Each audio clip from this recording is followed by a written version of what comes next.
Hello.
Good evening, Pastor Sir. You are muted.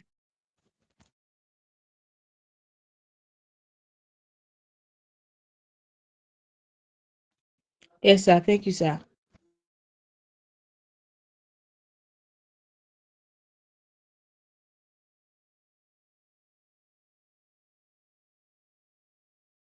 Not at all, sir.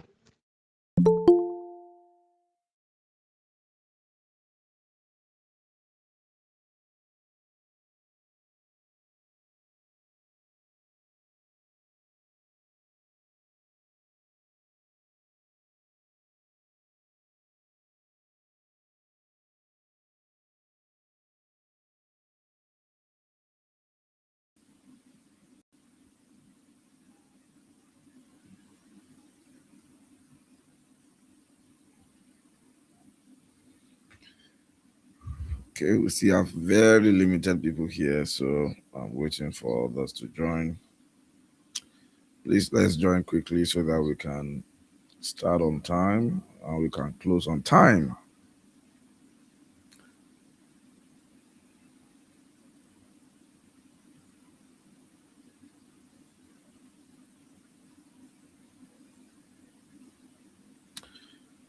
What a blessing. Okay, we are still six people here. You're welcome. You're welcome. You're welcome. You're welcome. You're welcome. Let's join.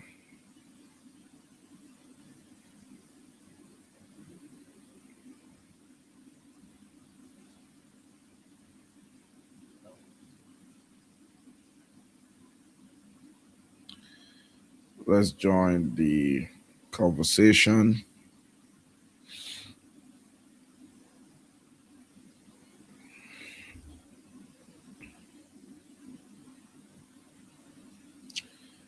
Okay, we still have a lot of people are not here yet, so I want us to wait for them a little bit. I think some people are joining on. Okay, I think we'll since some people are joining on YouTube already. That's fine. What a blessing. A lot of people are not here yet. Okay. All right. So we have a lot to cover today, so we are going to be running, and I'm not going to be. Unfortunately, I have slides, but I'm not going to be using it because it's going to slow me down.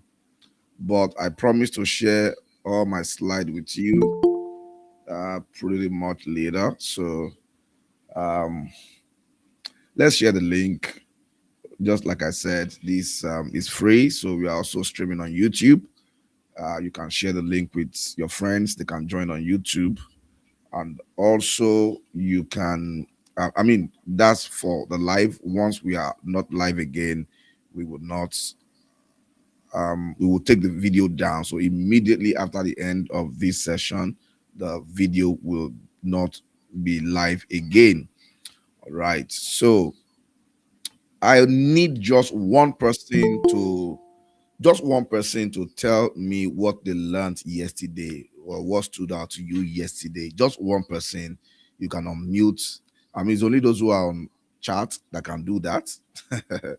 Those who are on the Google Meet chat that can do that. So I need one person to tell me something profound, or maybe two, something profound you learned yesterday.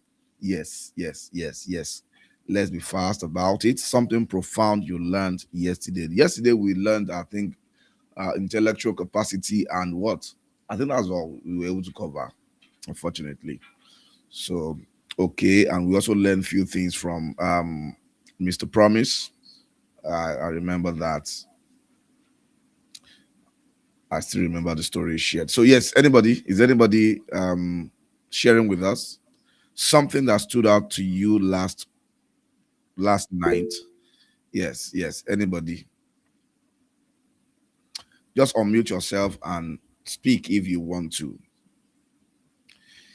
If nobody is talking, that means none of you learned anything. So that means your feedback was just all a lie or what? Good evening, sir. Thank you very much for the class, sir. Good evening. Oh, Yes, sir. So yesterday we learned about two types of capacity: spiritual capacity and intellectual capacity. And then you said one thing that was very profound for the spiritual capacity is that you said having skill, being skillful is not enough. You have there are so many people into business that has skills, that have spiritual backing to back them up with whatever they are doing. And then for intellectual capacity, you said one thing, that intelligence is different from intellectual capacity. Okay. All right. Thank you so much, Anita. That was profound. So one of the things we said yesterday was that um, when we talk about all this capacity, all the other capacities apart from the spiritual capacity, all other ones. Okay.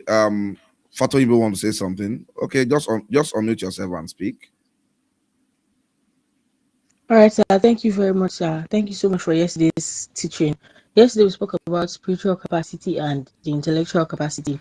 And you said spiritual capacity is one of all capacity, which means that whatever capacity you're trying to improve in, whatever aspect you're trying to enlarge the capacity, if you don't have spiritual capacity, you've not started your journey. And he said, and ways that we can spiritual capacity is being consistent with our prayer life.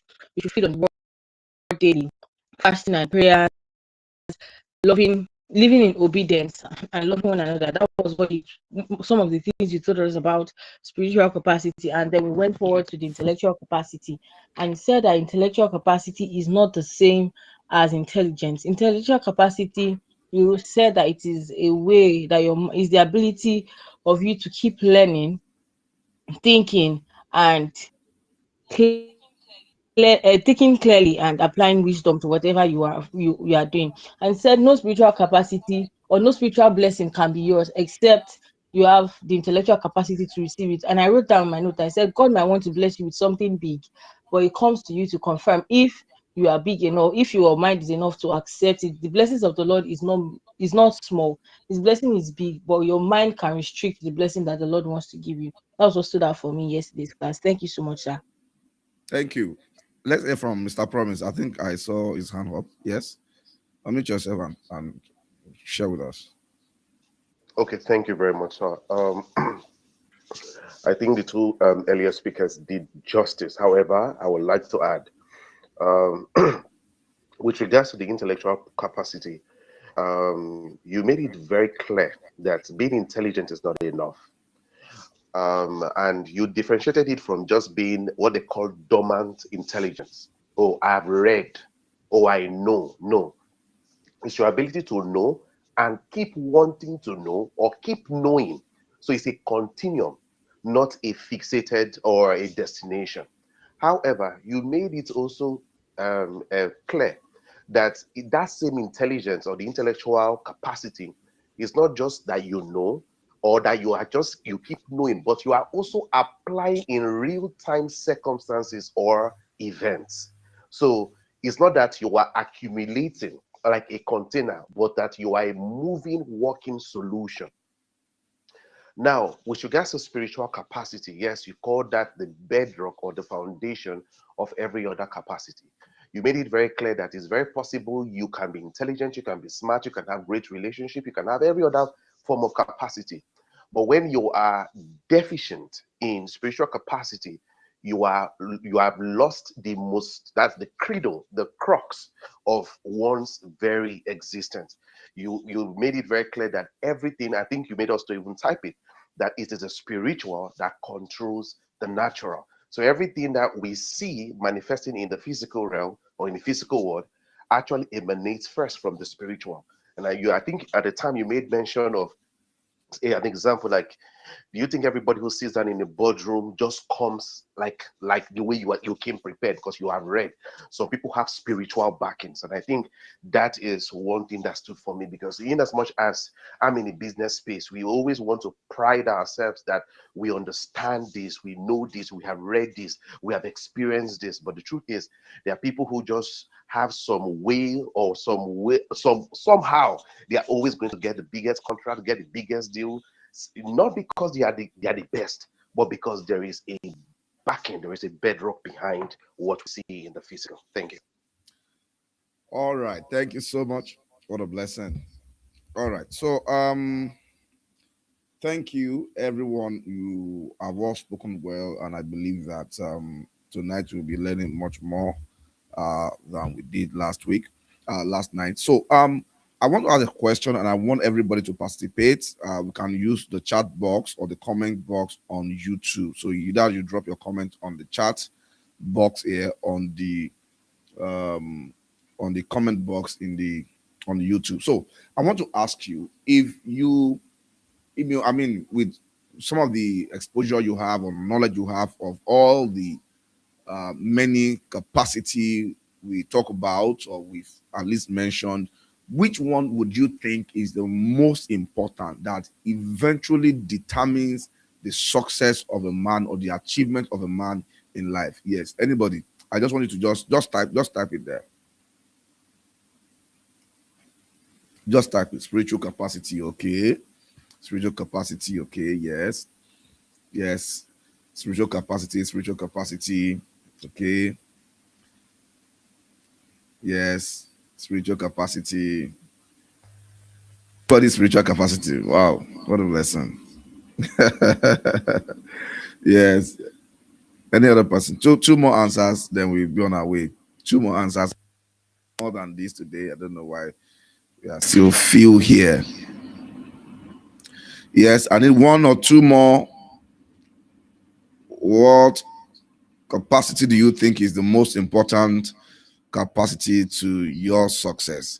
Remember, I said most important. I didn't just say important, but all of them are important. But which one is the most important? Okay, so I think most of us who have uh, spoken here said spiritual capacity, and well, maybe I agree with you, maybe not.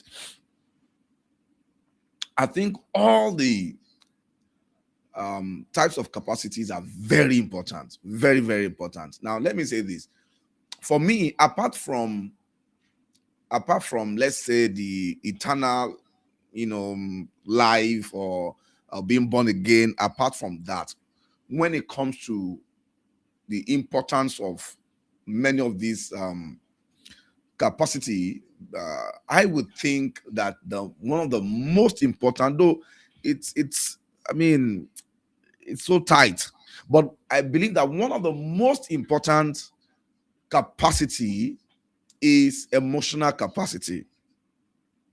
I would think that one of the most important capacity that you need to build is emotional capacity.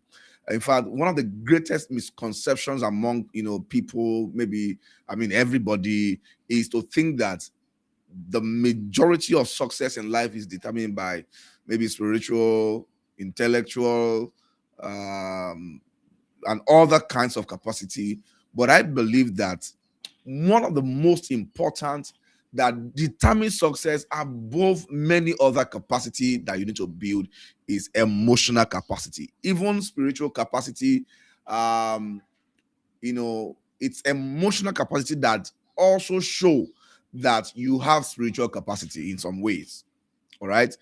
So while all other capacities are great, if you lack emotional capacity, I'm telling you, that single lack can cost you success in life. It doesn't matter how spiritual you are, it doesn't matter how intelligent you are, it doesn't matter maybe how much money you are, or how, in fact, once you don't have a good emotional intelligence, you can't claim to have a good spiritual capacity. Once you lack a good emotional capacity, you can't claim to have a good relational capacity. You can't claim to have a good financial capacity. You can't claim to have a good intellectual capacity. So you see, I believe that emotional capacity is what can easily reveal your capacity level even in other areas. Are you with me? So your emotional capacity, more than anything, contributes to your success in life. Whether you are an entrepreneur, a business person, a pastor, a minister, employer of labor, emotional capacity shows that you will either succeed if you have it, or you will either fail if you don't have it, irrespective of any other capacity you claim to have. So, and that's why we need to you need to listen to this. We need to take this very important. And let me say this is one capacity that most people lack.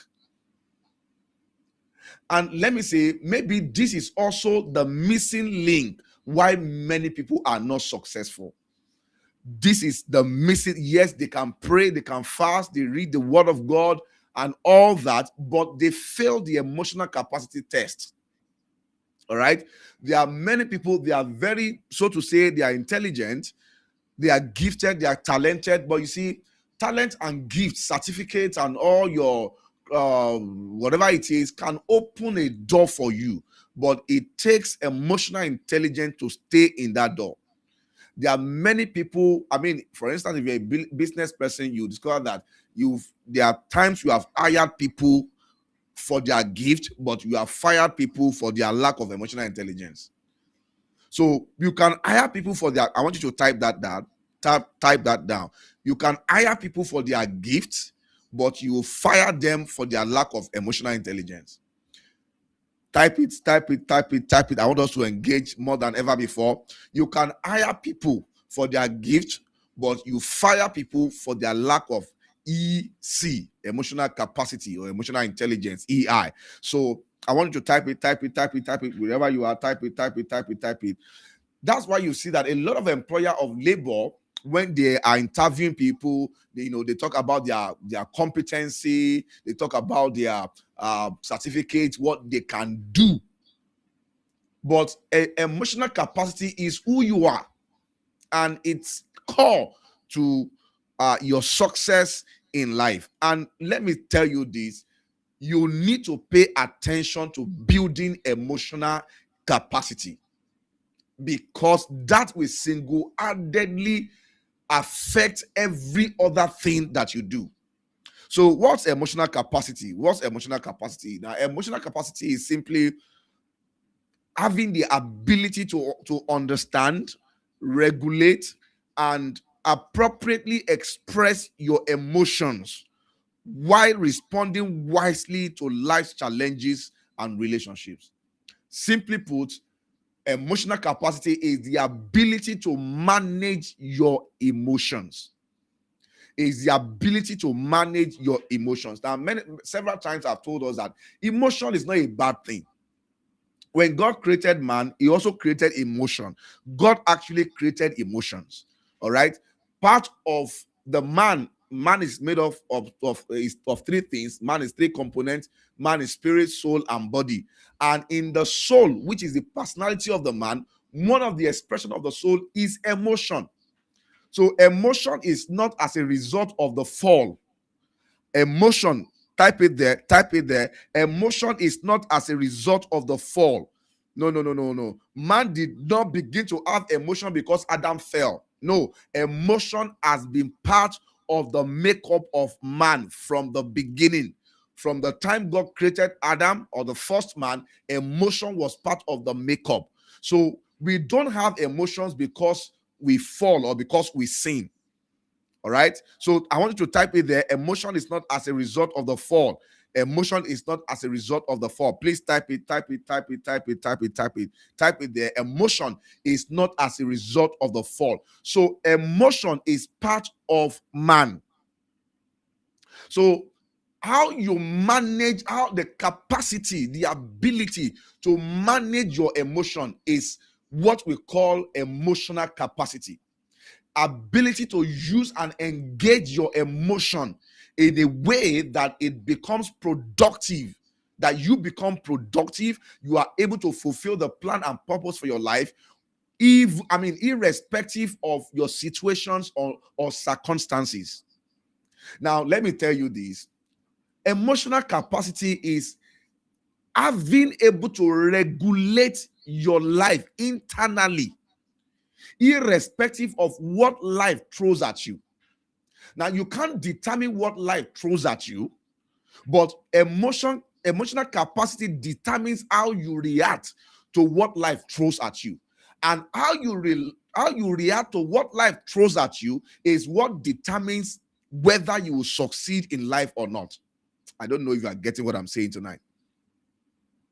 So when we talk about managing emotion, we're not just talking about bad emotions. Even the good emotions can ruin you as much as the bad emotions can ruin you. Type it down. I want us to type that down. Type it. Good emotion can ruin you, can destroy you as much as bad emotions can destroy you. You know, most times when we talk about emotional capacity or emotional intelligence, we think that we are talking about managing anger, managing hurt, managing pain, managing, maybe our sexual drives and all that. It's not limited to that. Are we typing it? What did I say we should type? Good emotion can destroy you as much as bad emotions can. Please type it. Good emotions can destroy you as much as bad emotions can. That needs to sink.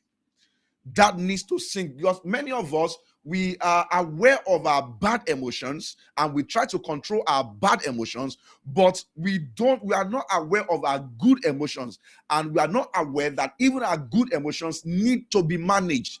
They need to be managed just as your bad emotions. For instance, now let me say this. Emotions of anger can destroy somebody. Are you with me? Emotions of anger, maybe spontaneous anger, terrific anger, it can destroy you. It can close a door for you. The same way emotions of pleasure can destroy you. The same way emotion of happiness can destroy you. Just the same way emotion of sorrow and depression can destroy you, the same way emotion of happiness and pleasure can destroy you. You can be so happy that you begin to show emotions of happiness and you become insensitive to the environment where you are. Maybe you are not supposed to react in a particular way. You can lose your job for being happy. I don't know if am I making sense here? Am I making sense here? Emotion of pleasure can destroy you just as much as emotion of lust can destroy you. It's not only emotions of lust that can destroy, emotions of pleasure can also destroy.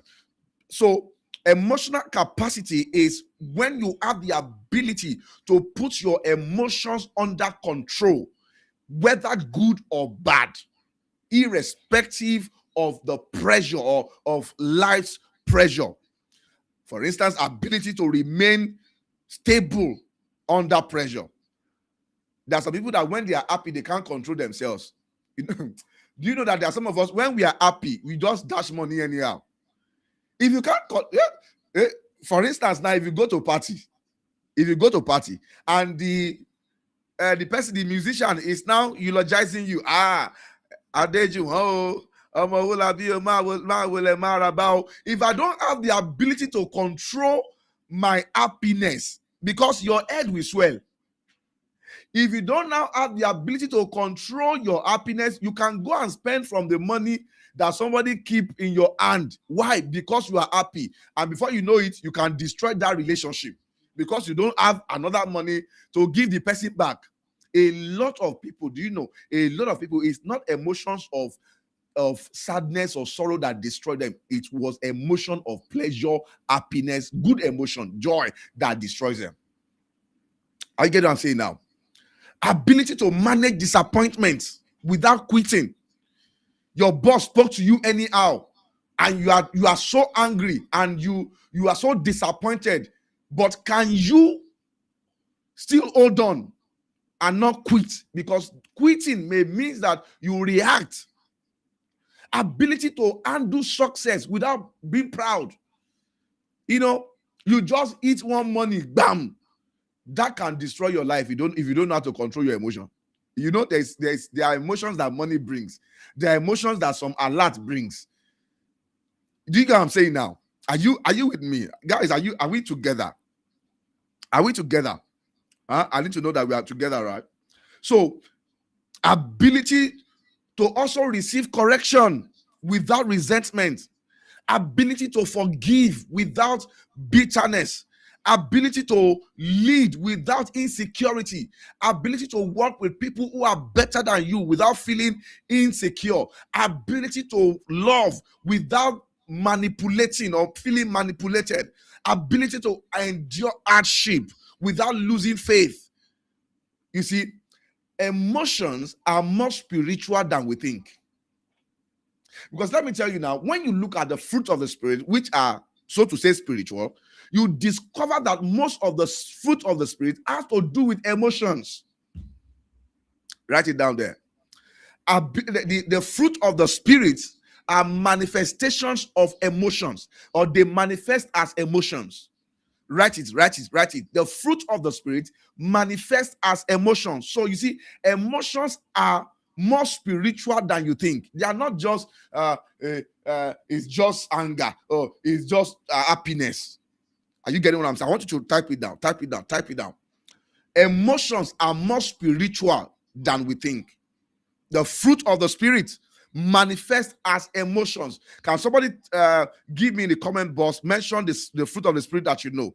Just mention the fruit of the Spirit that you know in the comment box. And joy. What is joy? Joy is expressed as an emotion. Even if you say, oh, it's internal joy. But you see, you can also feel it. A joy that you can't feel is not joy. Yes, patience. What's patience? Patience is an ability to keep calm. Kindness. Kindness is a feeling. You feel that somebody is kind. Do you know what I'm saying now? So most of the fruit of the Spirit they manifest as emotions. So emotions are not bad things. After all, Jesus also have emotion. He had emotion and he still have emotions. All right. That's why when some preachers preach and say, oh, God does not have feelings. That's a big lie. God have emotion. Type it there. God have emotion. Yeah. And it's scriptural. God have emotion. Jesus have emotions. He wept. He felt compassion. He experienced grief. He cried. So Jesus had emotion. God is emotional. The word emotional may not be, but God has emotions. God has emotions. Do you know what I'm saying now? God has emotions. God has emotions. Though it may not be emotional, because emotional in a way means that you cannot control your emotions. It's when you are not in charge of your emotions. But emotion is part of it. So it means that, you see, grieving is a good emotion. You must be able to grieve when the situation says you should grieve. You must be able to grieve when the situation says, the Bible says, mourn with them that mourn. So you see, lack of ability to grieve when you are supposed to grieve is lack of emotional intelligence. Am I talking to somebody here? If you cannot grieve when you are supposed to grieve, it means you don't have emotional capacity. You lack emotional intelligence. When others are crying, you no, you know what? You lack emotional intelligence. All right. So let's move forward. Why is emotional capacity important? And let me say this again. One of the most important capacity you must build if you want to be relevant, if you want to succeed, whether in your marriage, in your business, at work, with people, is emotional intelligence. So why do we need to build emotional intelligence? Why is it important? Why is emotional capacity important? Number one, because life is emotionally demanding. Life is emotionally demanding. Somebody should type it there. Life is emotionally demanding. Life, oh my God, life will bring to you all kinds of things that you need emotional capacity to handle. Life will throw at you delays, rejections, criticism, betrayal, failure, losses, waiting, unexpected change. Life will throw all these things at you. And if God helps you, you don't have the emotional capacity to undo all these things, you will crash. So there are people who fail not because they are not spiritual. They failed because they don't have the emotional capacity to receive the shock of life trials. You know what we call shock absorber? Emotional capacity is life shock absorber. Emotional capacity is life shock absorber. That's what helps you to absorb the rejections, the delays, the betrayals, the failures, the losses, the disappointments, the rejections. Are you with me? Are you with me? So without emotional capacity, life will put you in crisis. Number two, why is emotional capacity important? Emotional capacity is important for stability, because stability will protect your destiny. You need to be stable. You know, when people lack emotional capacity, before you know it, they begin to have mental problems. Before you know it, they are mentally unstable. Now, mentally instability is as a function of lack of emotional capacity. When does somebody begin to have mental issues? Because mental issues majorly are caused by life disappointments, betrayal, rejection, failures, stress. Those are the things that causes mental instability. But when you have emotional capacity, you can stabilize, because you can absorb those things with grace. The Bible made us to understand, for instance, that Saul became mad. He became mentally unstable. Why did Saul become mentally unstable? Why did he become mentally unstable? Because he couldn't handle life's rejections. Also, you need emotional capacity because it helps you to make wise decisions. Emotional capacity helps you to make wise decisions. I want you to be typing those points. Point 3, emotional capacity helps you to make wise decisions. Now, the outcome of your life is a product of your decisions. The outcome of your life is a product of your decision, not somebody's decision. Your decision, your choices. Your outcome is the summation of your choices, of your decision. But good emotional capacity helps you to make wise and right decisions. Because poor decision is as a result of poor emotional intelligence. when you make poor decision, maybe this decision, marital decision, business decision, career decision, is as a result of the fact that you have poor emotional intelligence. All right, it can be divorce, it can be, resigning in anger, or leaving a relationship in anger. Somebody spoke to you and you left that relationship in anger. You can destroy relationship in anger because of emotions. You can make serious financial mistakes because of either fear or happy emotions.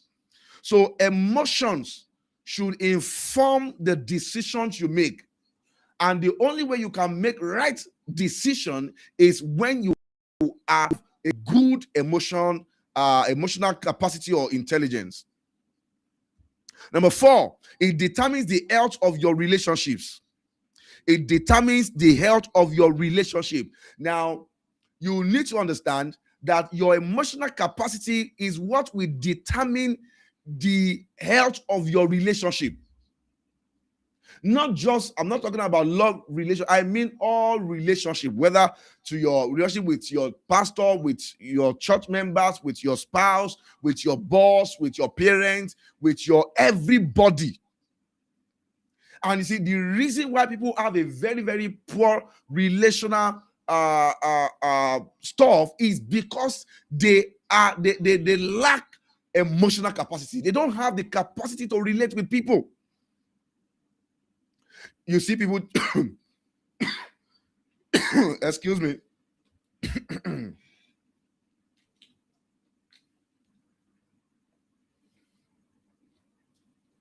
I see a lot of people change, they change their besties often. The next 6 months, somebody is their bestie. Then another 6 months is another person. Another 1 year is another person. Some people cannot maintain friendship for 2-3 years. They can't maintain relationship for 3, 4, 5 years. Why? Because they lack emotional capacity. They lack the capacity to tame and manage their emotions. They feel like if he loves me, he cannot offend me, or he cannot hurt you. Somebody can love you and hurt you. Somebody can genuinely want the best for you and hurt you. Some people leave a relationship because of correction. That's lack of emotional intelligence. So the thermometer of your relationship is your emotional capacity. So also, emotional capacity determines your long-term success. It will determine your long-term success. That is, at the end of your life, what will eventually determine whether you succeed or not is your emotional capacity, because that's the engine that enables other capacities to function. Okay, I want you to imagine something. How many of you know a bicycle wheel? Imagine a bicycle wheel, that bicycle wheel, all right? The bicycle wheel there's always many smokes. Is it smokes? We call them, or spokes? Is it smoke or spokes? There are many smokes or spokes on that wheel. Now, consider emotional capacity as the orb, that small orb in the center that holds all the spokes that are connected to the wheel. That is emotional intelligence. That's emotional. All other intelligence are the spokes. That hub is the emotional intelligence or emotional capacity. All right. So you see that emotional capacity, I need to be fast. It connects to all other capacities. For instance, it's connected to your spiritual capacity. It's connected to your intellectual capacity. It's not just about how much you know. All right. It's not just about how brilliant you are. If you are brilliant and you lack emotional capacity, you will still fail. So let me move because of our time. Let me move. How do I develop emotional capacity? How do I develop emotional capacity? Because of our time, one of the things, number one thing you need to do to develop your emotional capacity is, number one, you need to grow spiritually. So that means you need to build your intimacy with God, because your emotional capacity is an overflow of your spiritual capacity, is an expression of your spiritual capacity, just like I mentioned. All right. So you need to build intimacy with God, maybe through prayers and other things, because your emotions are not, they can't function in a vacuum. So your emotions are either being sponsored by the Spirit of God, or they are being sponsored by the flesh. So if the Spirit of God is not occupying your emotion to manifest in terms of fruit of the Spirit, then they will manifest in terms of the flesh. I don't know if you are getting what I'm saying. If your emotions, your emotion cannot stand on the fence. They are either constantly influenced by the Spirit of God, which we manifest through the fruit of the Spirit, or they are being by the flesh, which is manifest in the works of the flesh. So build your emotions is building an intimacy with God. Number two is you need self-awareness. You need to be aware of who you are. All right. You need to be aware of who you are. Who are you? What makes you angry? What offends you? What do you react to? Why do you react to it this way? So you need to know yourself. Maybe sometimes the way you react to something is because maybe you are not healed. Maybe it's because of a hurt that you experienced some time ago. So you need to know yourself. Number three, you need self-discipline. You need self-discipline. It means that you need to be able to put your body, or put your mind, or put your emotions under control. And you need to learn.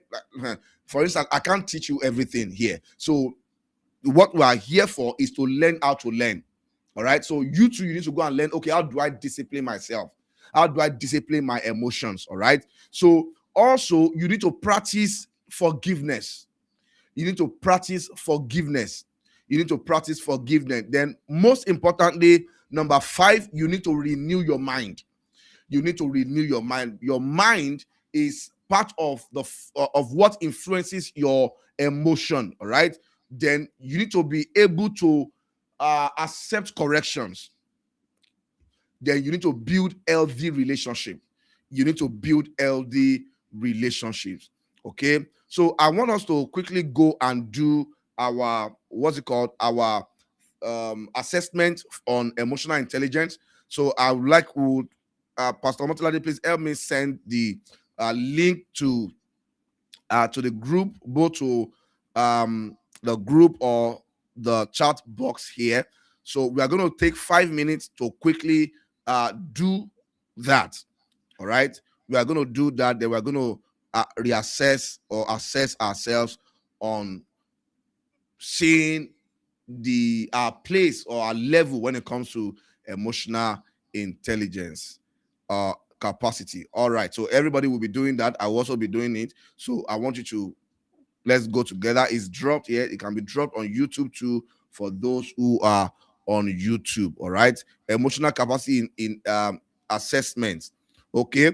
So the first question, you of course, you number 1 means really true. 2, 3, 4, 5, like that. So you know how we do it. Just read the instruction and click the number you feel you are, and be honest with yourself. All right, be honest with yourself. Question 1, I can usually name the specific emotion I'm feeling, not just good or bad. So for instance, can you pinpoint the emotions you are feeling? Is it anger? Is it resentment? Is it bitterness? Is it hurt? There are 3 different things. Can you specifically name the emotions that you are feeling? All right.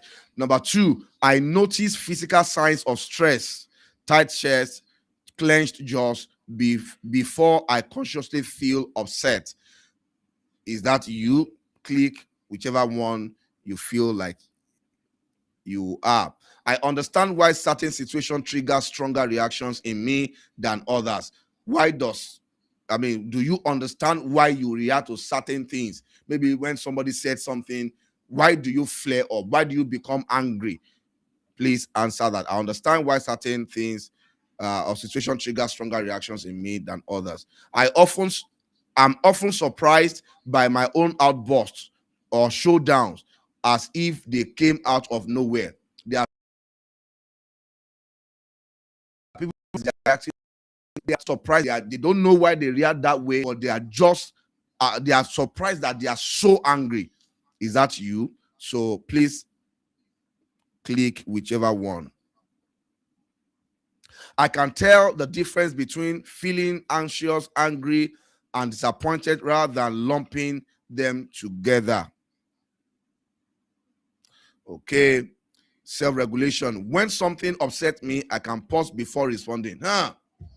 We are getting to it. If something offends you, do you react immediately? Those are the kind of me, I don't know how to keep anything. No, I just say it as I mean, if I'm angry, I'll let you know I'm angry immediately. Is that you? Please, is it really true or almost always true? When something upset me, I can pause before responding. Okay. I rarely send an email, text, or message in anger that I later regret. Those are people, when you are arguing with your wife or you are arguing with your husband, you don't send message, you not delete it. You not delete it. You've sent resignation letter to your boss, but you quickly delete it. You've abused somebody, then you not quickly delete it. Is that you?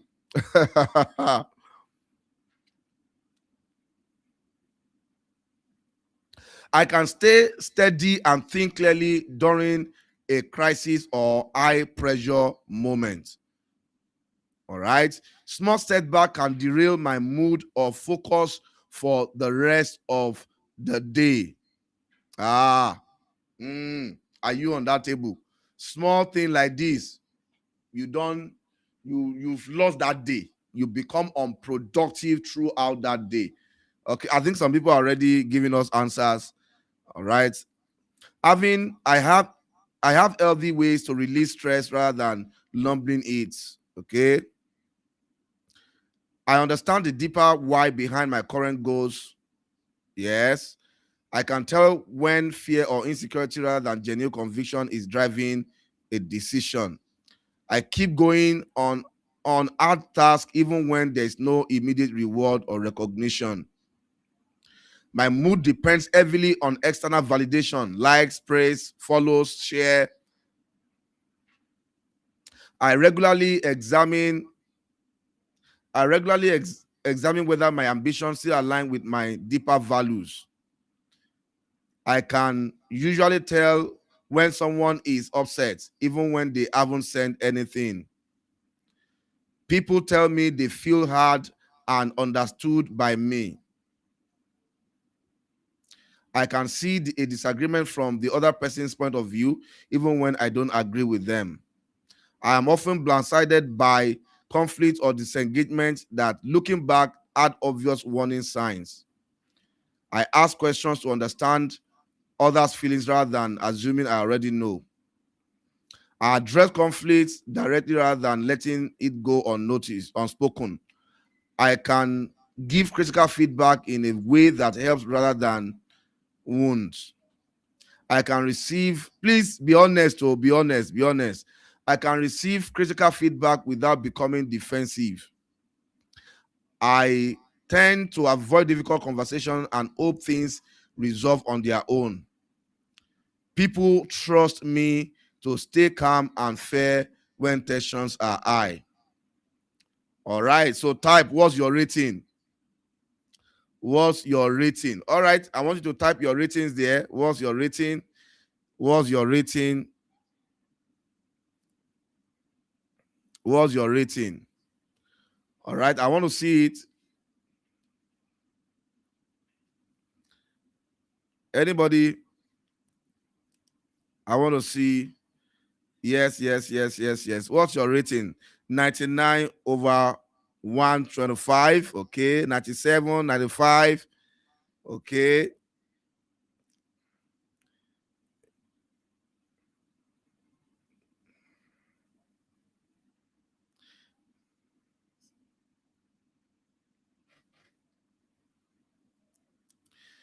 Okay. This is over 125. I think my own score is 105. Yes. I want to see more rating, more rating. 119. Wow, Baba. Baba.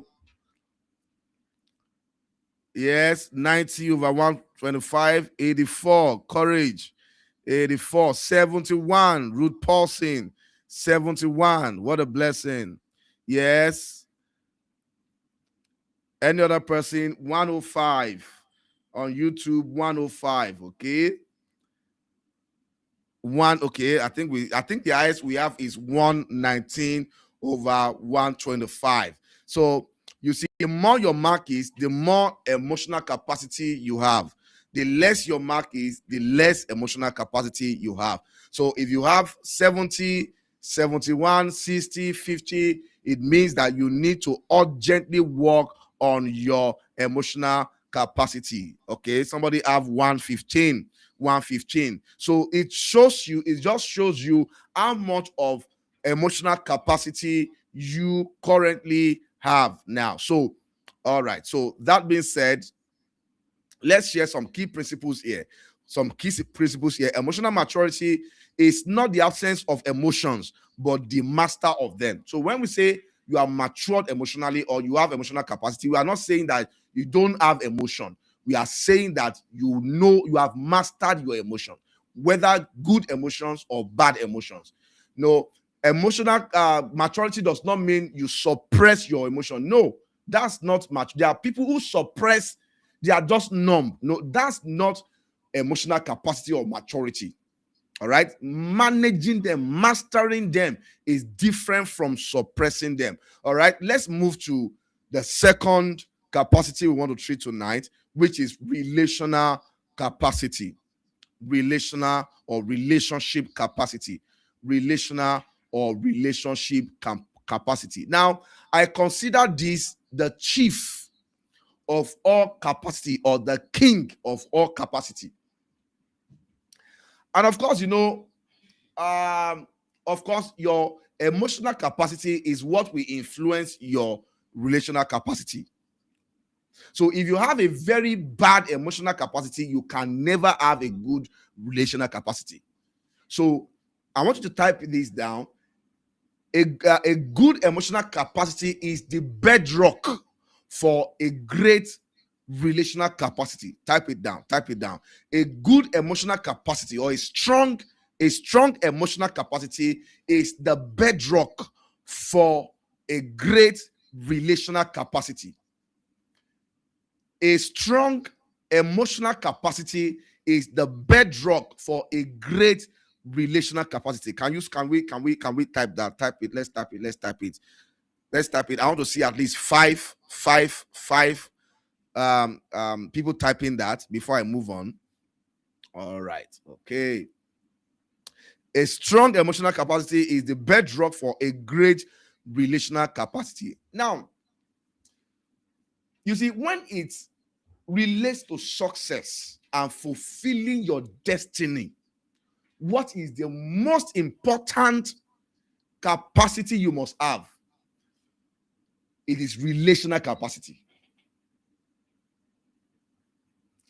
Now, there are capacities that are premises or platforms for other capacity. For instance, emotional capacity is a platform for relational capacity.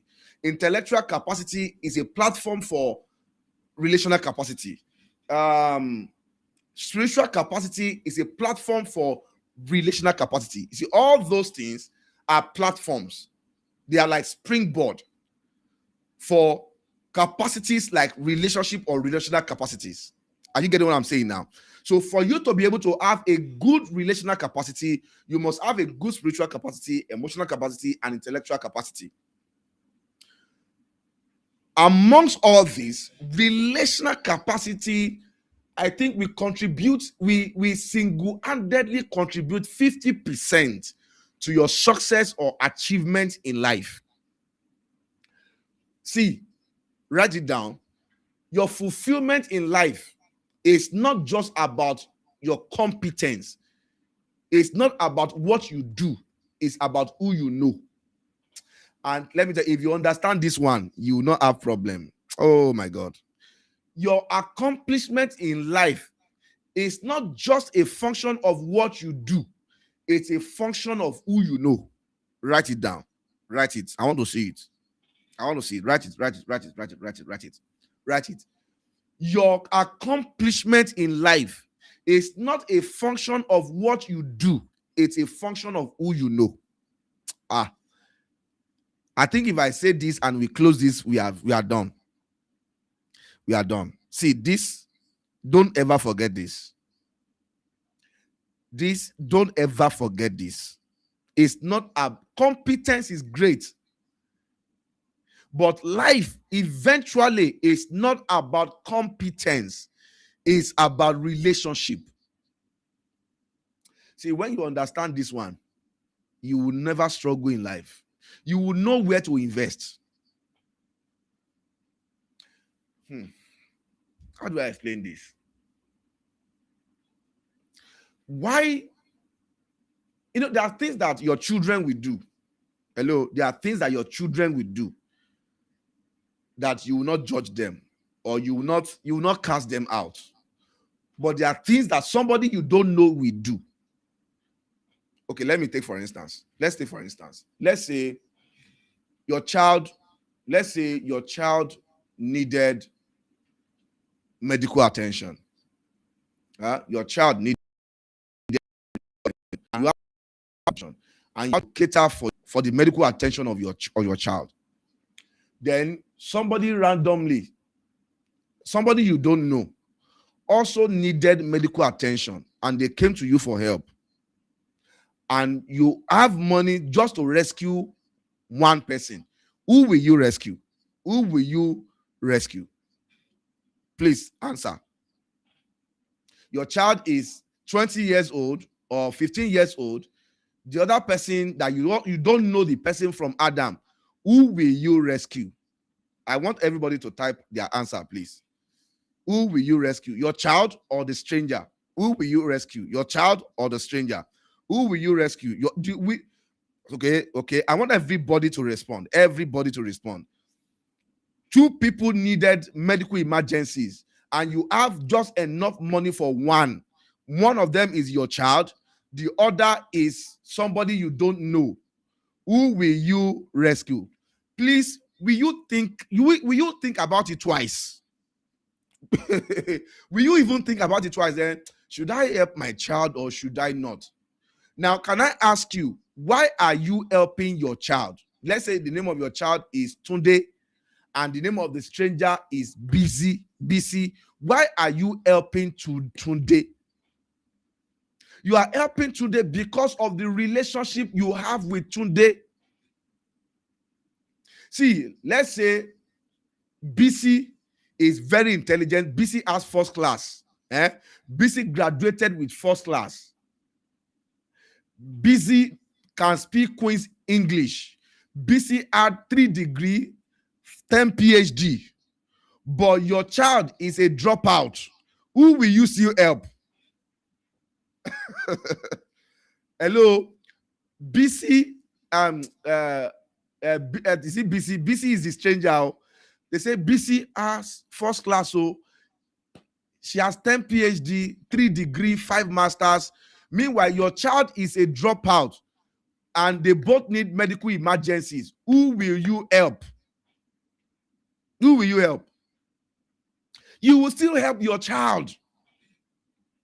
You will still help your child. You see, we do things for people because of who they are to us, not just because of what they know. If BC likes, she should go to Harvard.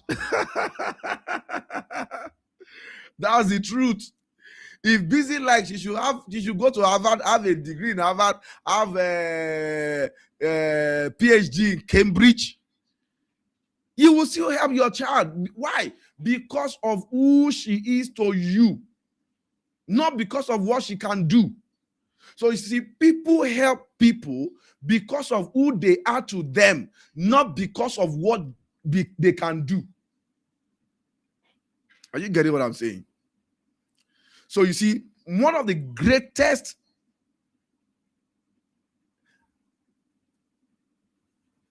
criteria or consideration for success is not talent. Huh? It's not intelligence. It's not even how spiritual you are. It's relationship. Gifts can open door. Talent can open door. Competence can open door. But if you don't know how to relate with people, what happened? They will fling you out of that door. So see, never forget this. Accomplishment in life is as a result of who you know, who you know, who you know.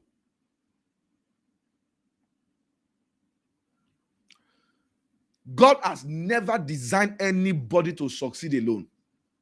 Now, when I say who you know, I'm not just saying about knowing anybody. I mean the quality of the people you know, because that also determines your greatness. The quality of people you know, not just I know somebody, but the quality of the people that you know. What happened? Our meeting has ended. Okay, our meeting has ended. We are going to, please help us. But we still live on, we can't be live on YouTube too again.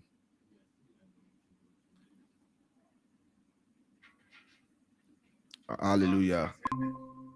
Okay, we are still live on YouTube. But we are going to bring it back on Google Meet. So please watch out. All right, we'll just wait a little bit until we are able to get back on. Okay, we are still live on YouTube. But we are going to bring it back on Google Meet. So please watch out. Oh, what a blessing. All right, we'll just wait a little bit until we are able to get back on.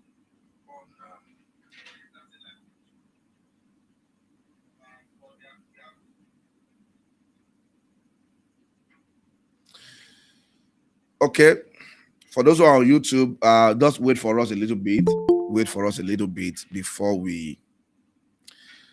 I may not be able to even get to financial capacity, but if I'm able to get you to understand relationship, relational capacity, that will be all you need. Because even your financial capacity also depends on relational capacity to a large extent. To a large extent.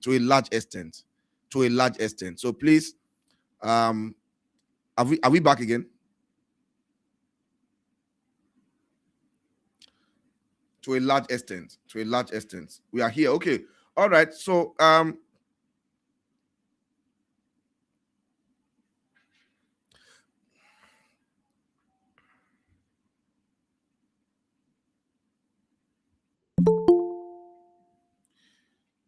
just a minute.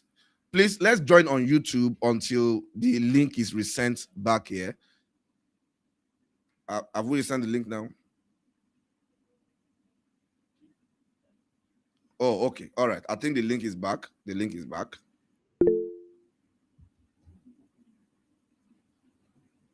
All right. Please, let's join back. All right. Okay. All right. Let's join. This is very important. So I'll just continue. God never designed any man to be alone.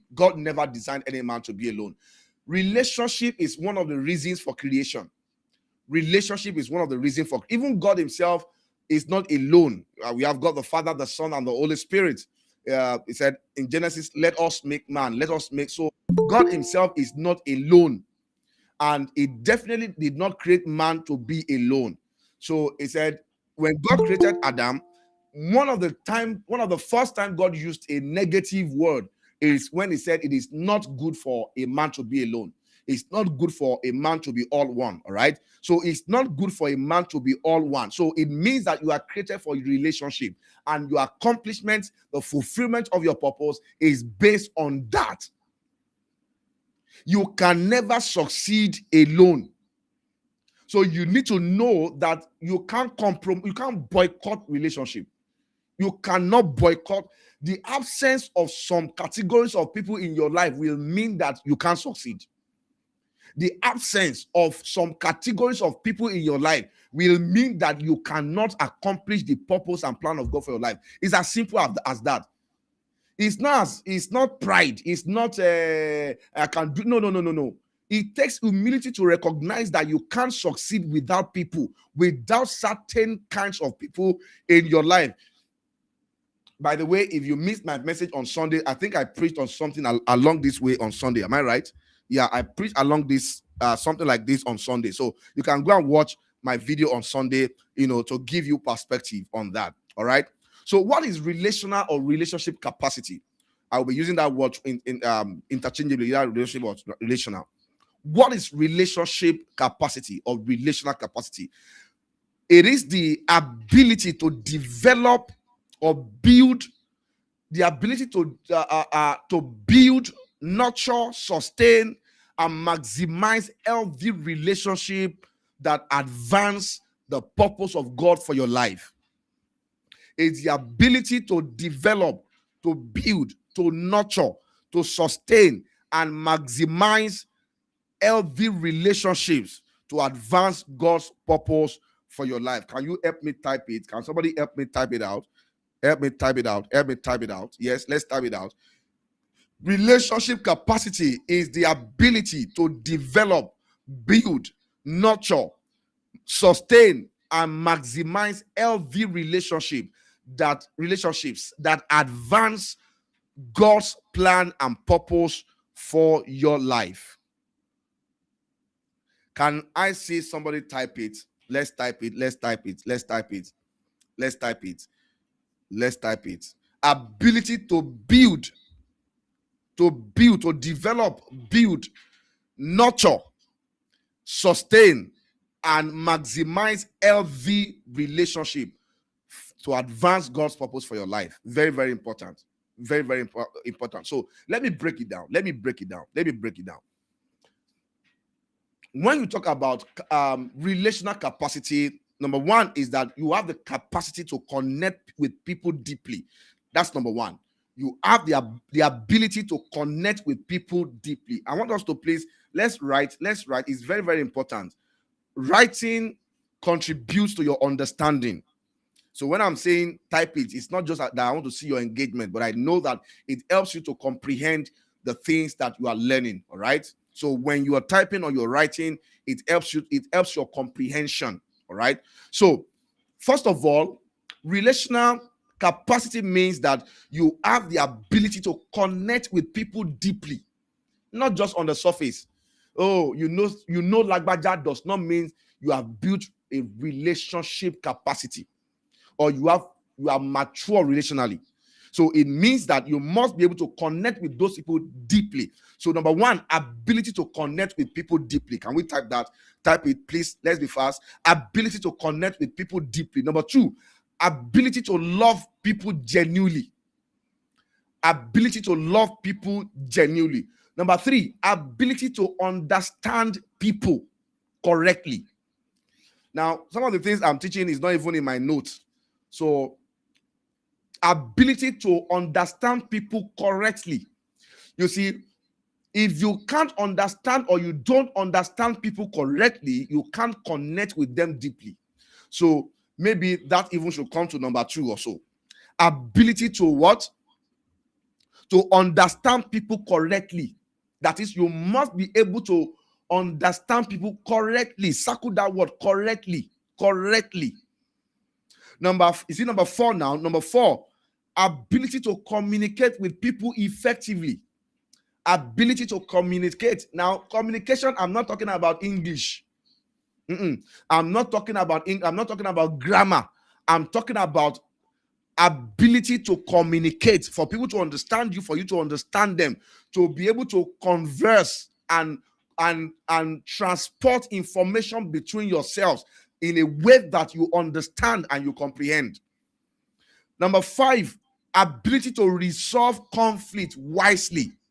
ability to resolve conflict. Now, please, I'm begging you, please understand what I'm saying deeply. This is not just a teaching. This is something that will transform your life. Are you getting? This is not just a teaching.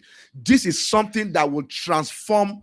It will change your life entirely. Developing the capacity to resolve conflict wisely. Conflict will happen.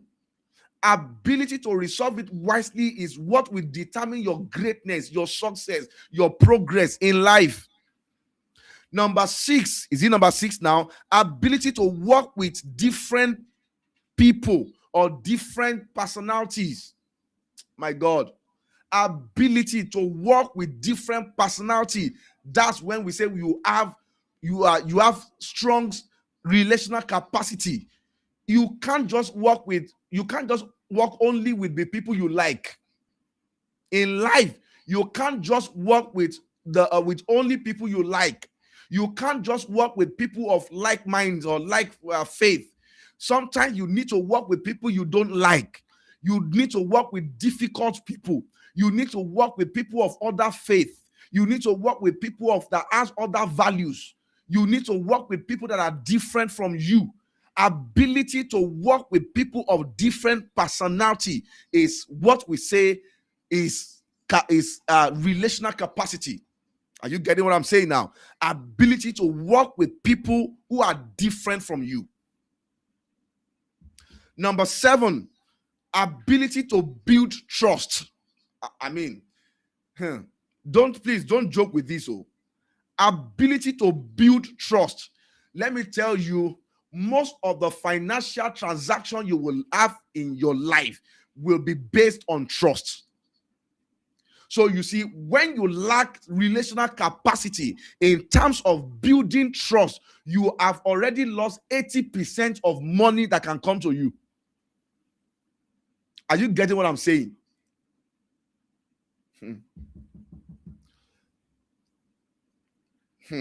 When people ask you, what are the ways you earn?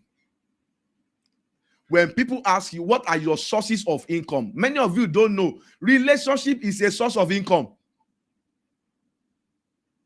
Relationship is a source of income. So if you have a weak relational capacity, that means that source of income has been cancelled. You now need to rely on other source of income. And let me tell you, let me say it again. I want you to type this down. 70% of financial transaction that will happen in your life will be based on relational capacity of trust. Type it down. 70 or to 80% of financial transactions that will happen in your life is based on relational capacity of trust. Please, I want to see like 5 to 6, 7 people type that down. Oh, this is so good. This is so good. This is so good. Are you typing it? Are you typing it? Are you typing it? I want us to share the new link. Share the new link so that we can have more people join. We are supposed to have like 100 people on this call. What we are teaching here is so deep. It's so deep. Now, you see, let me ask you this question. We are still going to take assessment, but I want to quickly assess yourself. Just this is a quick a sneak peek into your relational life. When you are doing birthday, apart from people posting you, how many people send you money? It's a revelation of your relational capacity.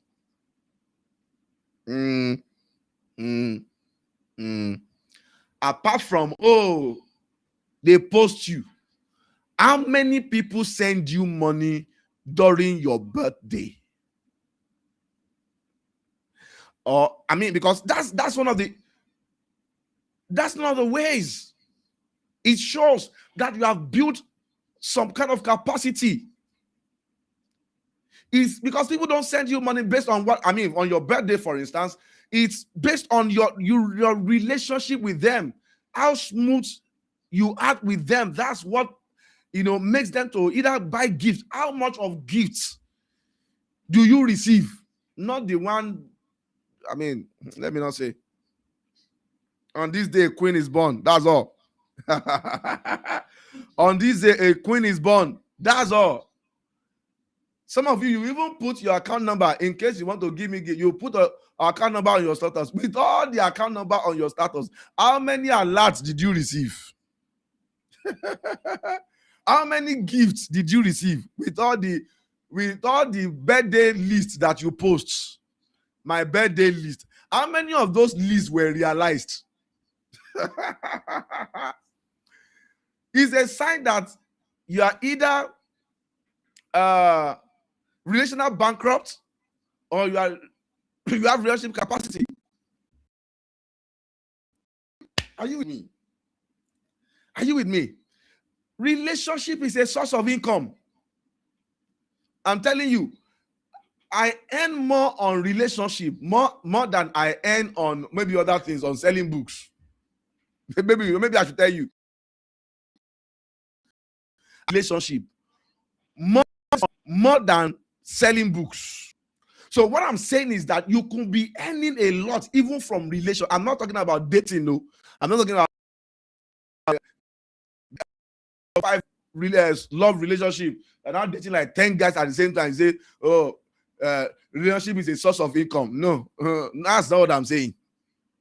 I'm saying building genuine relationship can become a source of income for you.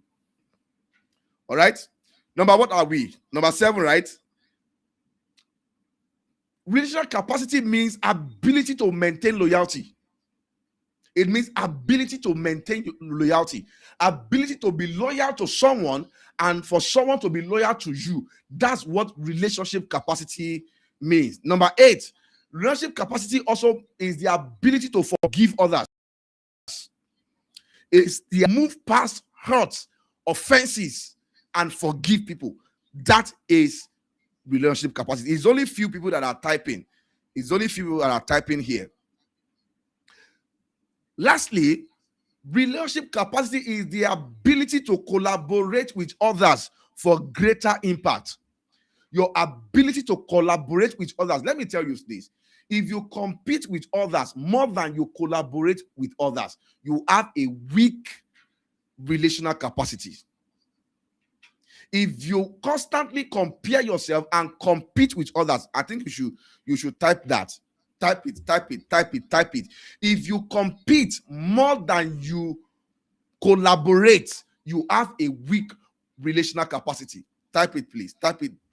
If you compete more than you collaborate, you have a weak relational capacity. And you see, when you competing, you lose collaboration. When you lose collaboration, you lose money, you lose leverage.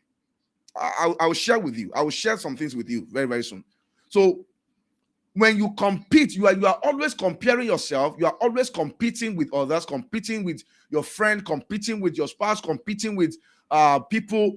Then you have a weak relational capacity. All right. So relational capacity is the ability to successfully manage people without losing purpose.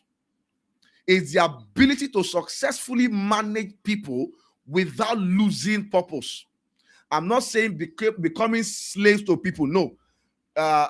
In the Bible, a woman was saying that, I think it was Song or Ecclesiastes. It was saying that, I have kept the vineyard of my brothers, my sisters. He said, my own vineyard I have not kept. That's what I'm saying. I'm saying that relational capacity is the ability to successfully manage relationships around you.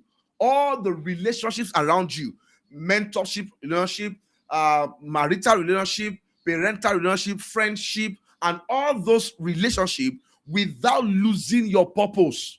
That is relational capacity.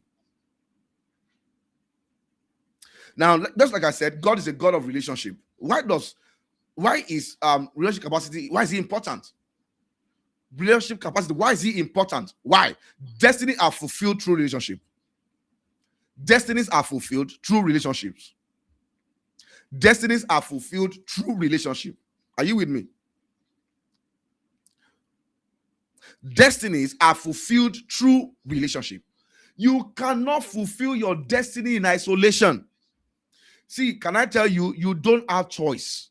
It's either you have relationship with people and you succeed, or you don't have relationship with people and you fail.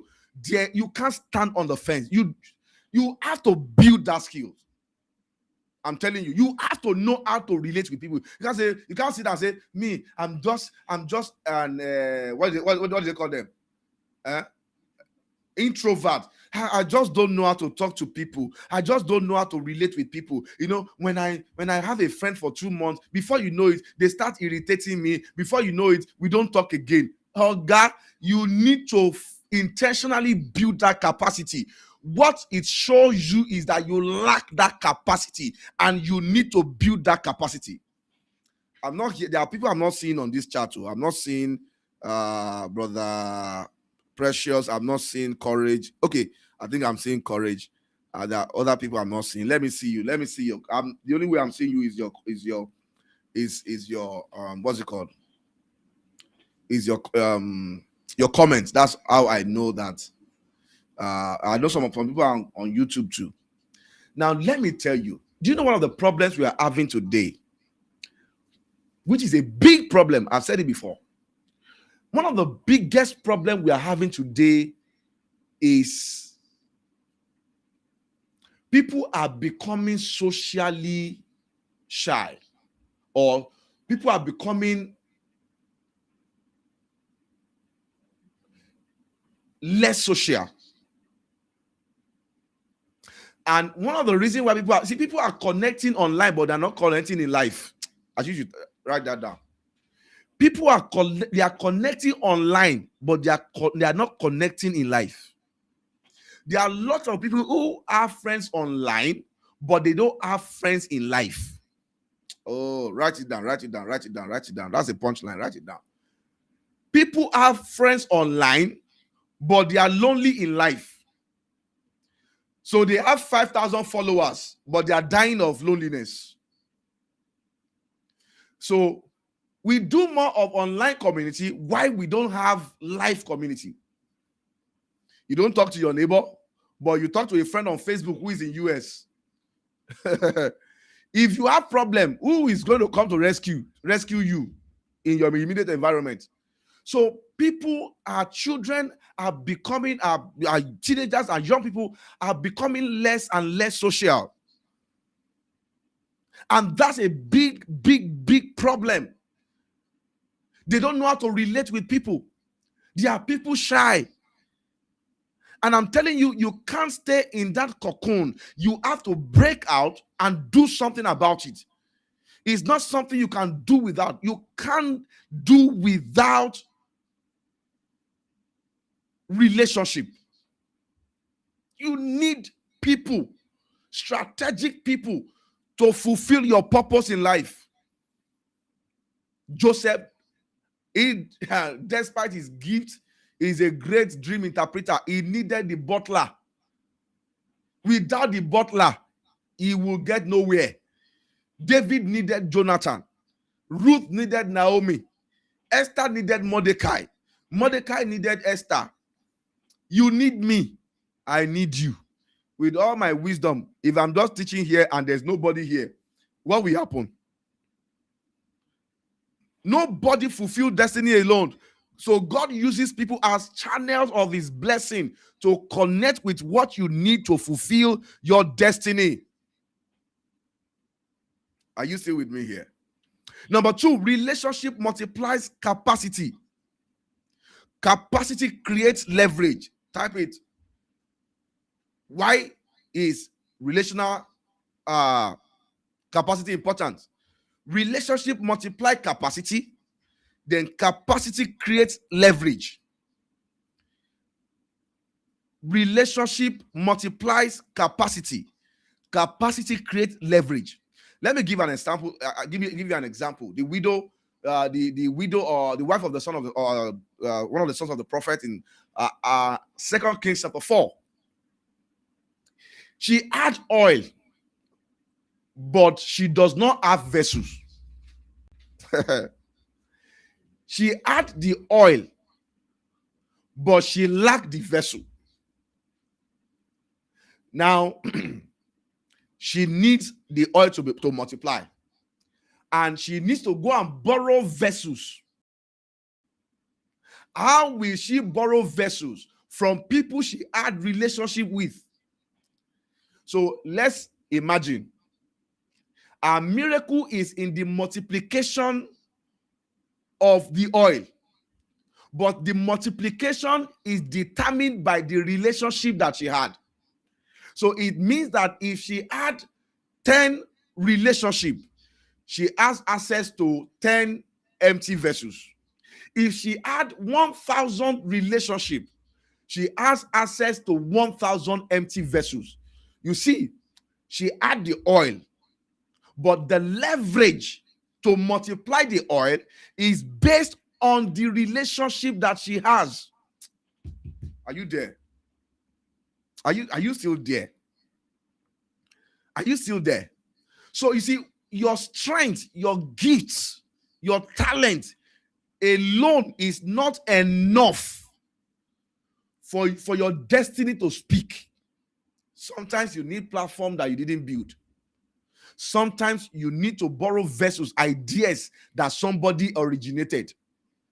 Sometimes you need to write on somebody's name. Are you getting what I'm saying now? Relationship. Sometimes you don't even know the person, but you know somebody that knows the person.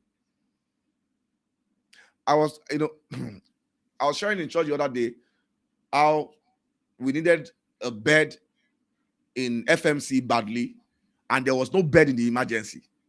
I called the person I know, she wasn't picking up, and there was somebody with me. And I said, do you know anybody in FMC? And said, I know most of the doctors live in my estate. So he called the doctor. The doctor said, you know what? I will go to emergency now. I will help you find a space. And the person did so. And we were able to get a space. You see that person, if he does not know me, if me didn't know the person, maybe the person could have not gotten this thing there. Are you getting what I'm saying? Are you with me? So what I'm saying is that your relationship stands as leverage to your success in life. So if you have just 2 relationships in your life, you just have 2 leverage. If you have 100 relationships in your life, you have 100 leverage or leverages. If you have 1,000 relationships, you have 1,000 leverages. That's why you must invest in relationships. Invest. You see, it does not matter the how many numbers you have on your phone. They don't equate contact. Contact are relationship you have invested in. I don't know if you are getting what I'm saying. I don't know. Am I just talking? See, you have the gift, but you need people's vessel to carry the gift, to multiply the gift. Now, number 3, relationship are keys. Why do you need relational capacities? Relationship are keys. Keys create access. Relationship are keys. Keys create access. You see, names are keys. Names are keys. It means that names are doors. Names can give you access.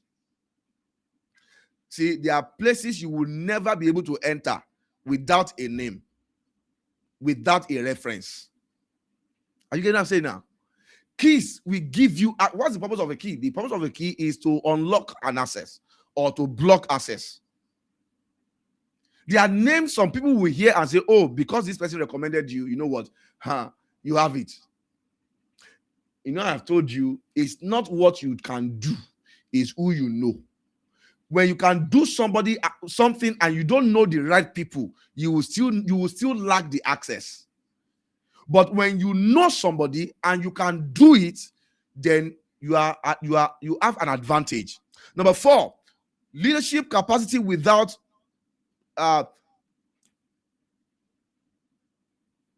why do you need relational capacity? You need relational capacity for leadership capacity or leadership success. So what determines your success as a leader is based on how you can relate with people, how you can relate with people above you, how you can relate with people at your age or at your space, and how you can relate with people you are leading. It determines your leadership success. See, no matter what you know, people don't care about what you know until they know how much you care. I'm coming to that. Emotional capacity also has to do with relational capacity. It reveals it helps you sustain your success. It helps sustain success. Let me run.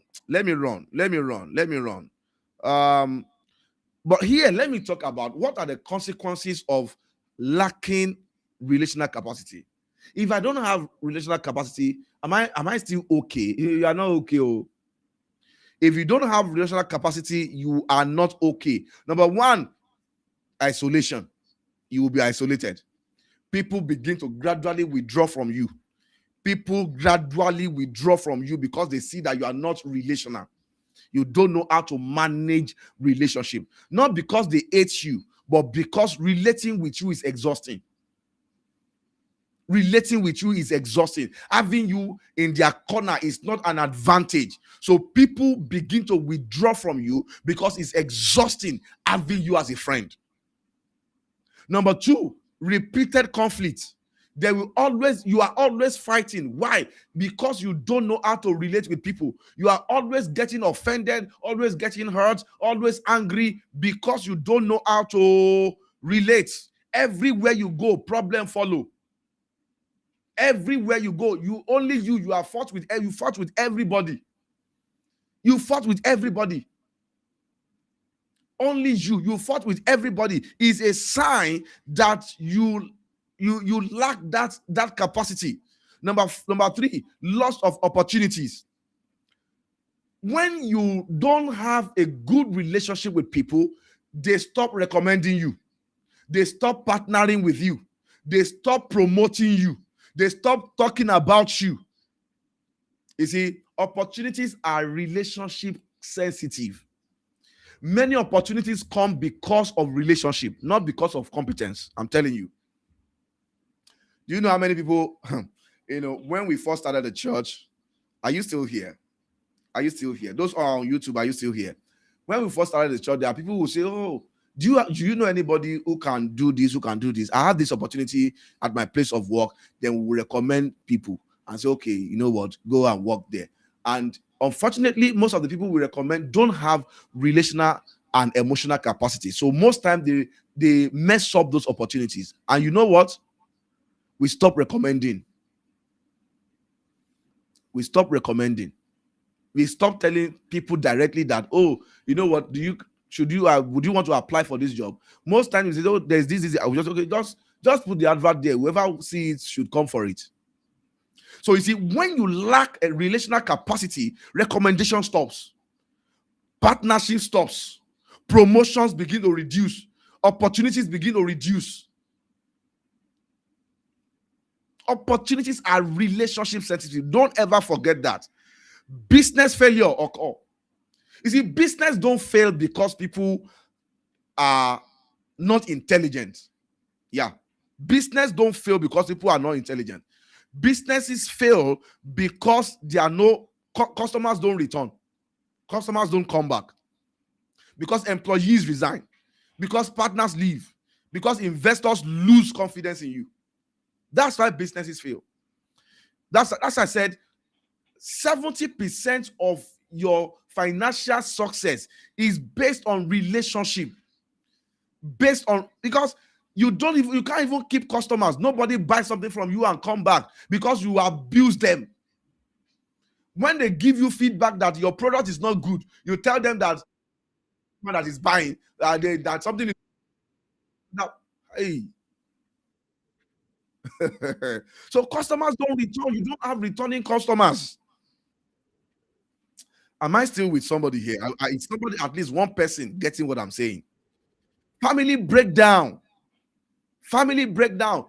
I'm telling you, many divorce is not as a result of demonic influence. It's as a result of weak relational capacities. People don't know how to relate with their spouse.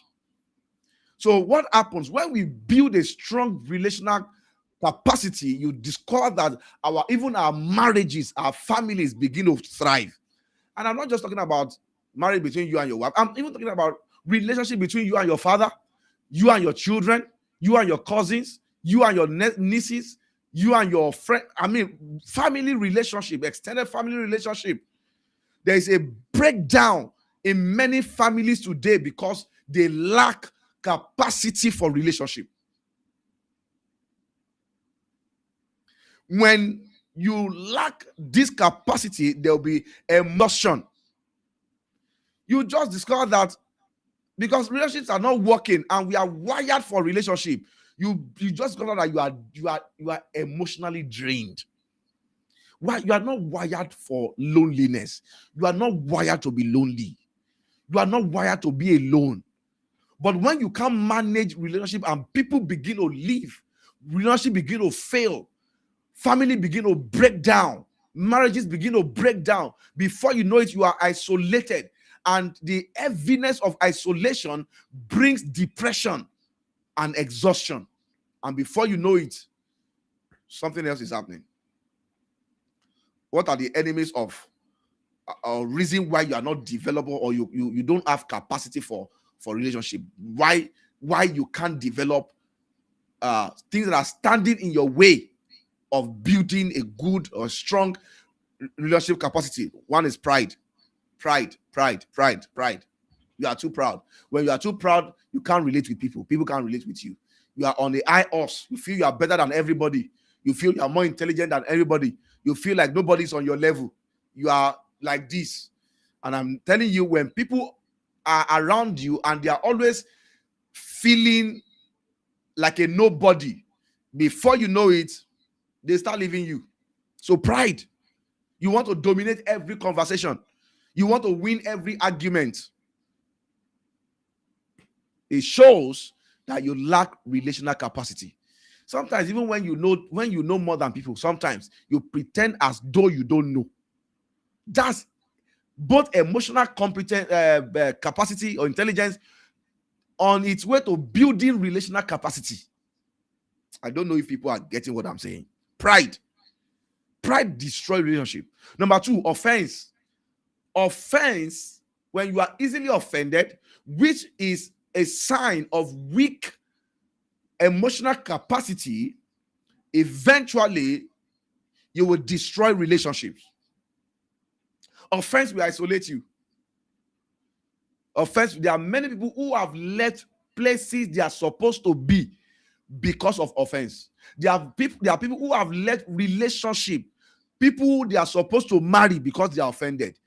A lot of members have left their pastors because of offense. A lot of followers have left their mentors because of offense. Offense will isolate you. Offense will not allow you build strong emotional capacity. Poor communication. Poor communication will always bring misunderstanding. When you can't clearly communicate the things you mean, you can't say what you mean and mean what you say. Oh, people will find it difficult to work with you, to relate with you, to understand you. Number four, selfishness. Selfishness is a killer and a destroyer of relationship capacity. When all you think is about yourself, you yourself alone, I myself and me, relationship cannot survive when you are always self-centric. You are always egocentric. It's always about you. Everything surrounds you. Everything, rolls and ends at you. It's just you. You are always the center of the conversation. It's always about you. You can't build a strong relational. These are things you need to take note of. You see, there's a friend of mine. We should have been very close friends, because those were one of the people that were close to me even when we started ministry. But do you know that this guy, every time we talk, every time I visit him, it not only dominates the conversation, it's always about him. And I just felt like, you know what, I can't be a friend of this one. The conversation is always about what he's doing, he's so impressed with himself. He's so impressed with himself and he's doing so little. And I'm like, oh God, wait till they do you. Selfishness. Number 5, envy. Envy kills relationship. Comparison kills collaboration. That's why I say you can't compete and collaborate at the same time. Learn to celebrate others. If you are always, your life is always infested with the disease of envy, you can't have good relationship with people, because you hate people you envy. You don't love and celebrate people you envy. You try to move away with people you envy. You try to compete with people you envy. And once that is the case, Oga, are you getting what I'm saying?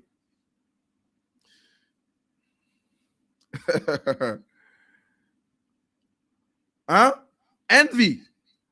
I want you to type it here. Comparison kills collaboration. Comparison kills collaboration. Type it there. Comparison kills collaboration. Please type it. Yes. Number 6, dishonesty. When people cannot trust you, when you are a dishonest person, people will not be able to relate with you. You will have a weak relationship capacity. Number 7, lack of emotional maturity. Lack of emotional maturity. Immature people, you always overreact. You are always overreacting. Then how do I build relational capacity? Now, unfortunately tonight, I won't be able to touch financial capacity. I won't be able to touch it. Now, I will later do a video about it, which you'll be able to access, maybe at a price I don't know. Depends on how the Holy Ghost move me. But I can tell you that if you learn emotional intelligence or intellectual capacity, you learn intellectual capacity, you learn relational capacity, making money will not be difficult for you. I'm telling you, making money will not be difficult for you.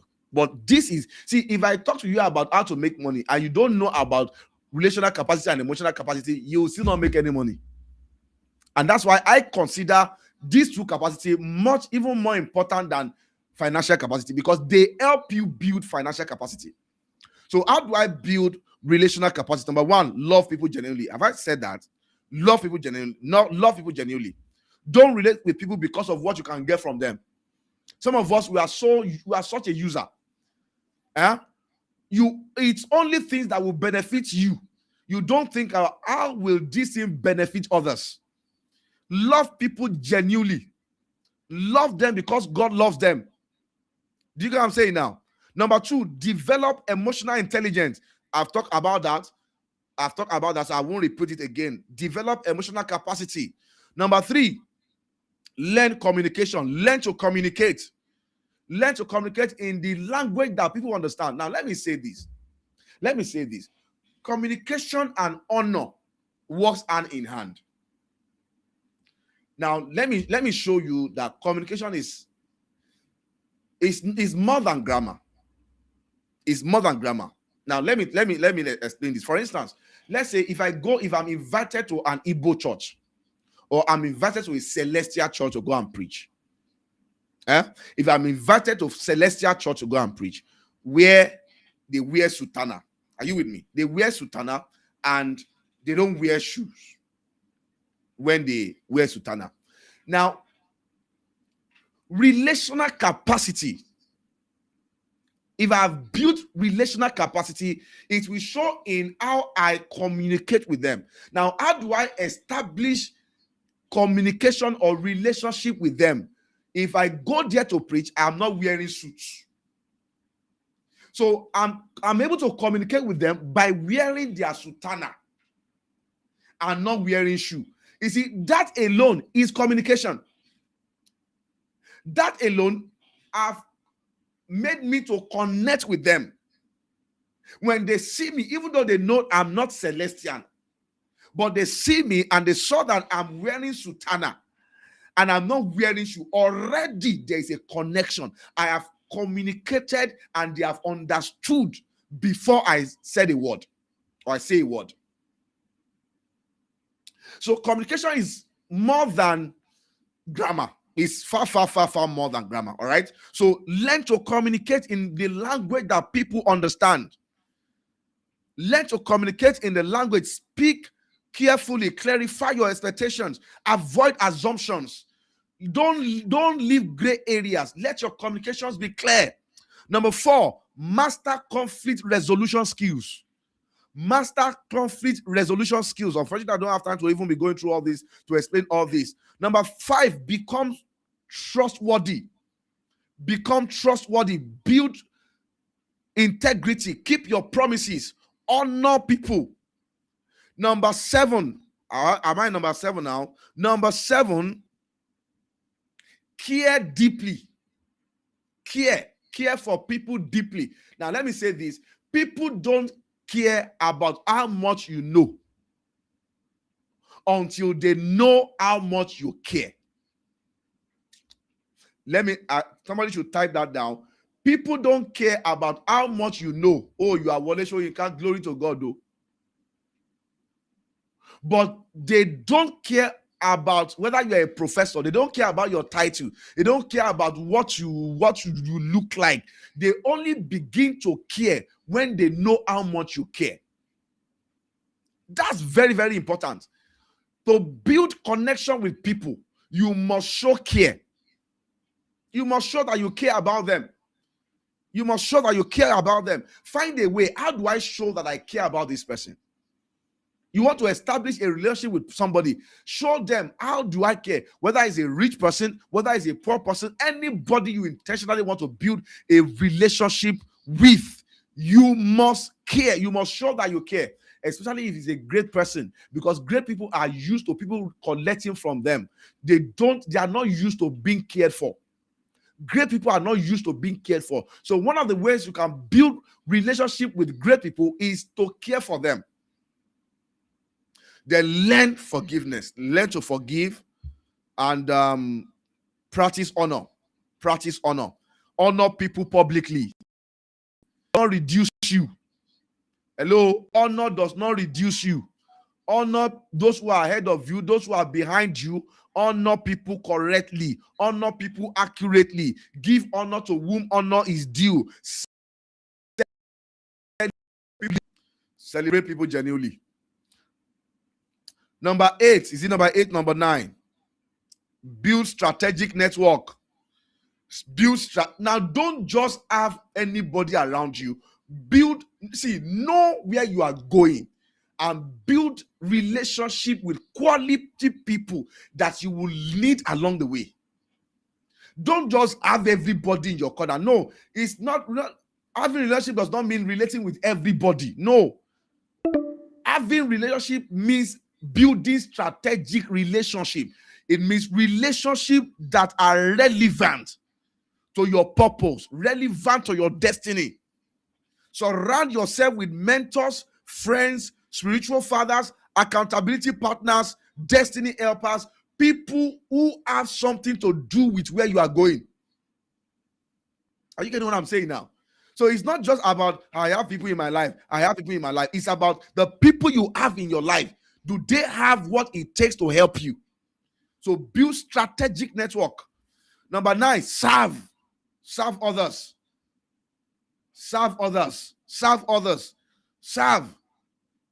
The pathway to greatness is service, or greatness is service. Greatness is service. Be loyal. Is that number 10 now? Be loyal. Learn loyalty.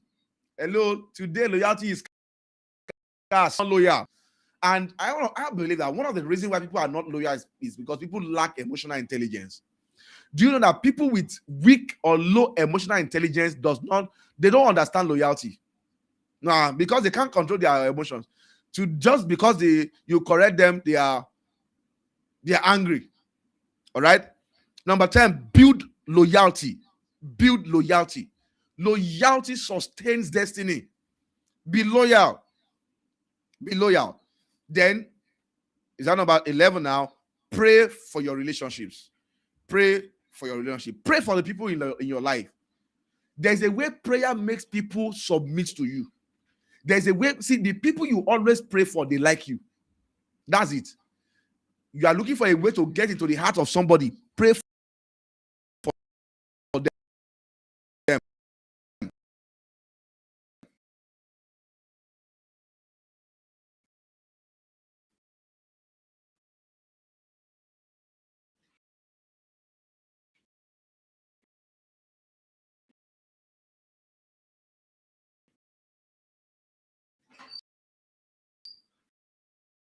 All right.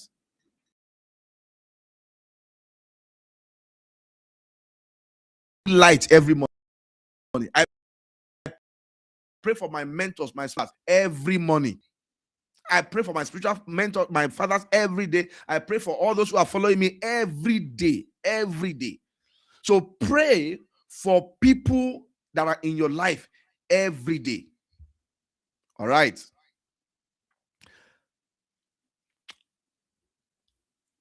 I think I'm going to stop there for tonight.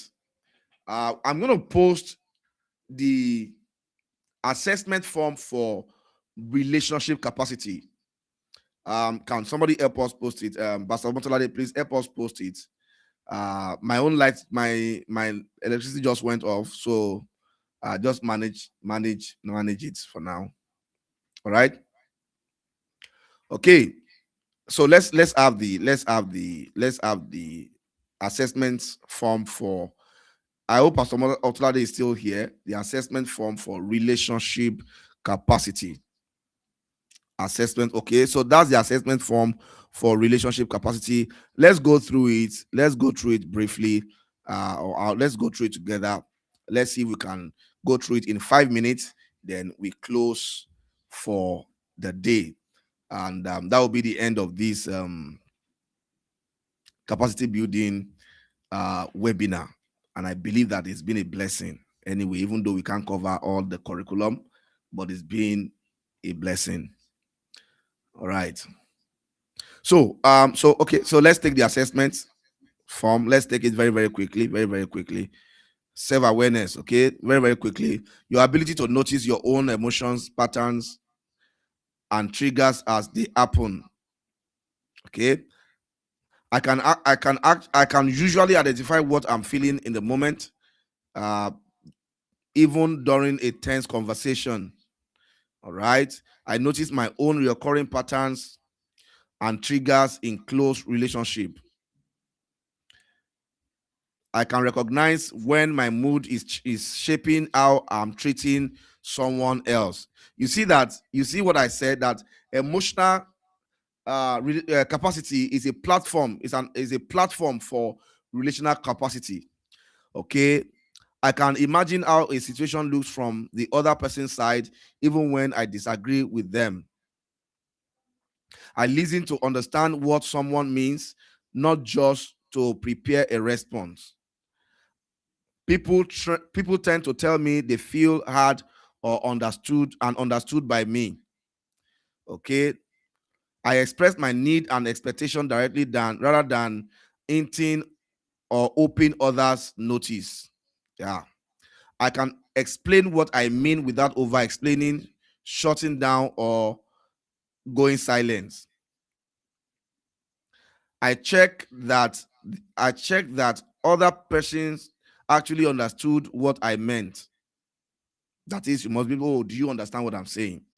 Okay, I can stay reasonably calm and think clearly when a conversation gets heated. I don't let frustration. Please be truthful. All right. I don't let frustration quietly build up until it comes out all at once. I can pause before reacting when I feel emotionally triggered. I can say no without excessive guilt or over explaining myself. Yes, yes. Especially when people ask you for money and you don't have it, you yourself, you don't have it. Today, uh, I can't even count how many people on my neck I have to say no to, and I don't feel guilty about it. I know where my limits are in relationships and generally honor them. I can hold boundary. I can hold boundary. Sorry. I can hold a boundary even when someone pushes back on it. I see disagreement as something to work through rather than something to avoid. I can take steps to repair a relationship after a conflict has happened. Some of you, once you fight with somebody, that's the end of the relationship. I focus on the issue at hand rather than attacking the other person's character. Okay, I generally follow through on what I say I'll do. I extend trust to others as a starting point rather than assuming the worst. People tend to describe me as consistent and dependable over time.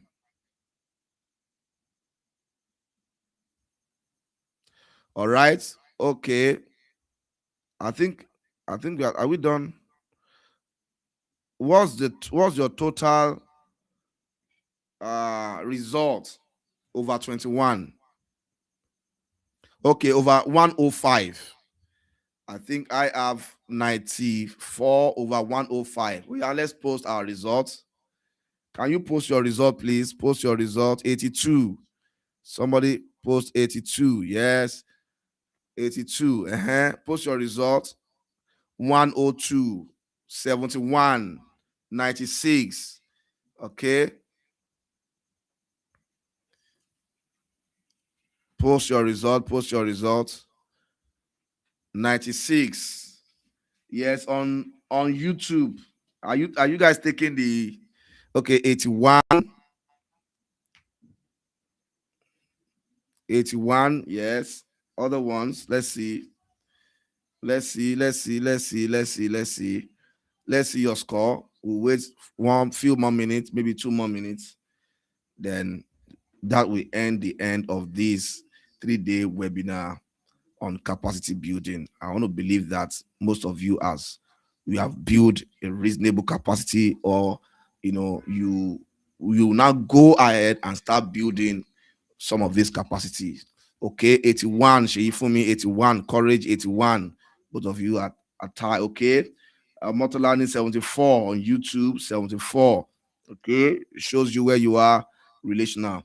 Ogunjobi Ayobami, 83, 83. Okay, who else want to share with us? Who else want to share the audio? What's wrong with the audio?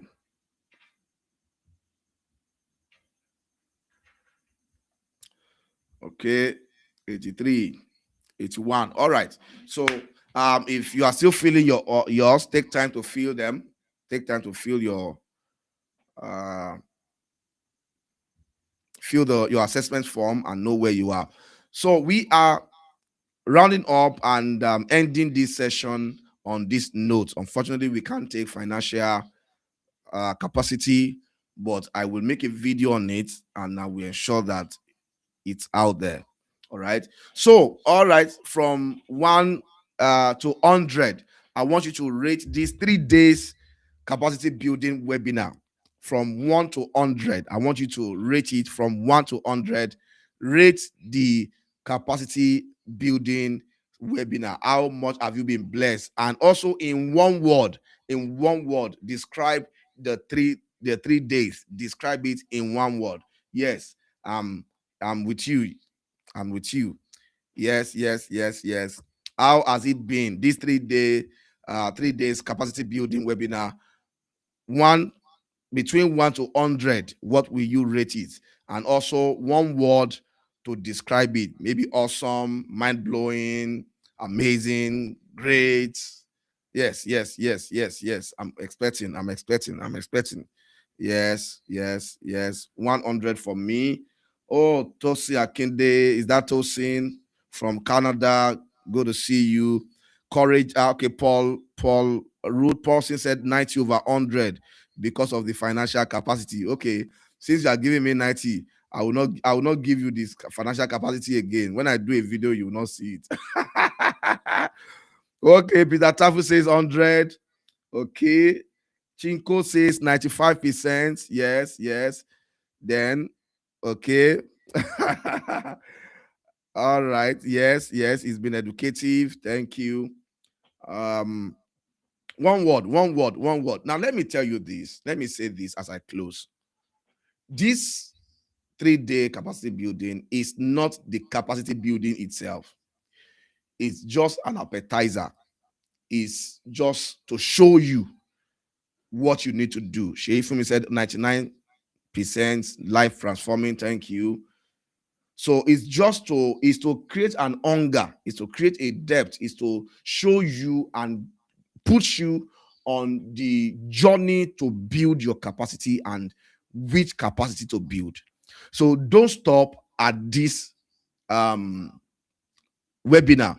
Go on YouTube, look for videos on capacity building, take seminars on capacity building, learn capacity building, practice capacity building. The things you have learned here, practice it.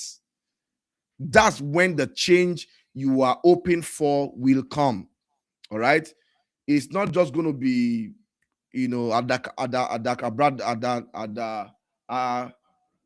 abracadabra. Aha. So put the things you've learned, for instance, relationship capacity, learn to forgive, build strategic relationship, care for people genuinely, connect with people, communicate well. Those things are action based. So you need to now begin to take actions in direction of what you have learned for you to see results. Once again, I want to say thank you for to everyone who have joined, who have registered. Thank you. God bless you. Thank you for staying till the end. I appreciate all of you. I celebrate you, and I'm waiting to see your results in life.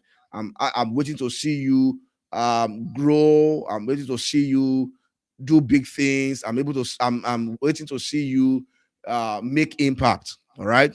I believe in you so much. I believe in what God has called you to do, and I'm always here to help you build your capacity and transform your life and help you get results. So once again, thank you, thank you, thank you. I will give you the opportunity to unmute and just say one or two things.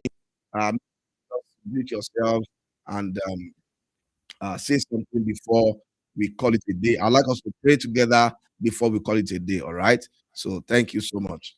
If you can unmute, if you want to say anything, you can unmute to say it now before I close or I pray. I'm really motivated, most especially the part of moving closer to your vision. Yesterday's assessment. Thank you so much, sir. Thank you, sir. Okay. Welcome. Anybody want to say anything? You can unmute yourself.